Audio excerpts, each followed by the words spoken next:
Rue Bayard à Paris, qu'RTL abrite sa petite sœur RTL2, enfantée également par la CLT qui souhaitait depuis un an transformer le réseau M40 en un RTL1 plus riche d'infos, moins de musique. Un nom qui agaçait Europe 1 et une idée qui n'a pas convaincu le CSA, toujours timide sous la pression.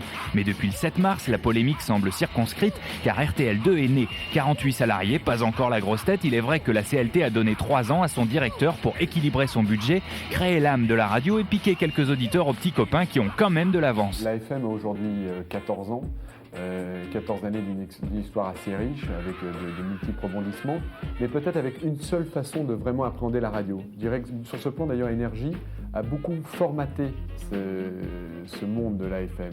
Aujourd'hui, je pense qu'on peut aborder on peut être l'amorce d'une nouvelle génération de FM, c'est-à-dire avec un ton un petit peu différent. Je trouve que ce qui fait la force pour l'instant, en tout cas de cette radio, c'est que les animateurs qui travaillent ici ne sont pas dans un moule. On a chacun notre personnalité et pour l'instant, j'ai pas trouvé ça sur les autres radios en tout cas. Ce que j'essaie de faire, c'est de parler de musique, de cinéma, des potins des stars, des choses comme ça. Il y a des infos carrément trash que je trouve dans tous les journaux crétins qui peuvent sortir quotidiennement ou de manière hebdomadaire, tels que Voici, Gala et autres infos du monde, où je me délecte de toutes les informations imbéciles et je m'en fais l'écho avec empressement et avec enthousiasme. Et puis sinon, je balance des infos plus sérieuses sur la musique et le cinéma, mais en essayant d'emballer ça d'une manière rigolote, c'est ce que j'essaie de faire. RTL2. RTL2.